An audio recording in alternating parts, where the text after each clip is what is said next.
Himas karcel ang sarong babay na pigtutubudang miyembro kan Communist Terrorist Group o CTG na rank number 3 Regional Most Wanted Person makalihis na madakop sa pigasang manhunt operation sa Market Site, Poblacion District 2, San Jacinto, Masbate, alauna imedya kaining Miyerkules. Binisto ang akusado na si Nila Avila Medalla, 50 anyos asin residente kan Barangay Bagakay, parehong Banwaan na pigsasabing Intel, Informant Lookout kan NGB Larangan 4, SRC 4 na pinamamayohan ni Kakiko kan Platoon 1 KLG North SRC 4. Sigun kay Police Master Sergeant Noli Bartola, ang Chief Investigator kan San Jacinto Municipal Police Station, matrayumpong nadakop ang suspect sa tabang nin sarong informante na nakahiling sa suspetsado na tulos na nagsumbong sa otoridad.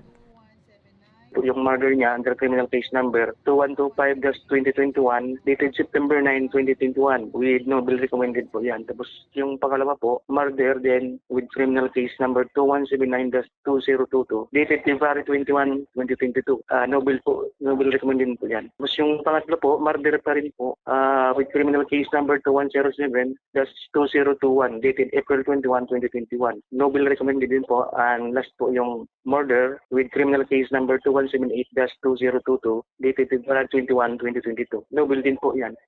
Matrayumpong nadakop ang suspect sa kusugkan mandamiento de aresto na pig-issue ni Honorable Arturo Clemente Rebil, ang presiding judge kan Regional Trial Court 5th Judicial Region Branch 50 sa San Jacinto, Masbate para sa kasong panggagadan.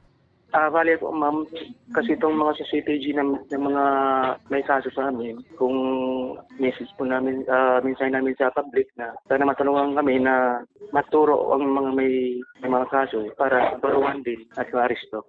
Sa presente, nasa kustodiya na kan San Jacinto Masbate MPS ang suspect para sa magakanigong dokumentasyon asin disposisyon. Para sa mga baretang tatak Bicol, Ann Fabular.